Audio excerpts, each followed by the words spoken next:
Hi friend, আসসালামু আলাইকুম। ভালো আছেন নাকি? আমি খুব ভালো আছি। ভালোবাসা দিলে ভালোবাসা পাওয়া যায়, বুঝছেন? আপনারা বুবু জানেরা ভালো করে স্বামীর লগে সংসার করে খাবেন, সবাই ভালো পাবো। কেউ নিজের স্বামীকে কোনোদিনও রাগ করে কিছু কেন না, বুঝছেন কি? স্বামী বস্তু কি বুঝেন? আমগো মতন করে করে খাওয়ান, দেখছুন আমরা কত সুন্দর। আমরা কোনোদিনও কাজে করি না, কাজে করা লাগে না, ভালো করে করে খাওয়াই।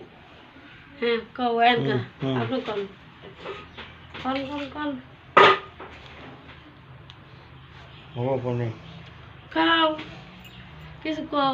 হয়েছে হয়েছে ও সবাই ভালো করে থাকেন, সবাই শান্তিতে থাকবেন, সবাই শান্তি চাই, সবাই সমান মতন চলেন। আল্লাহ আমরা করে সবাই বহুত ভালো করবো। আল্লাহর রহমত দিলাম, আপনারা সবাই ভালো হবেন আল্লাহ দিলে। আমি দোয়া করলাম, আপনারা ভালো থাকেন। ঠিক আছে, আসসালামু আলাইকুম।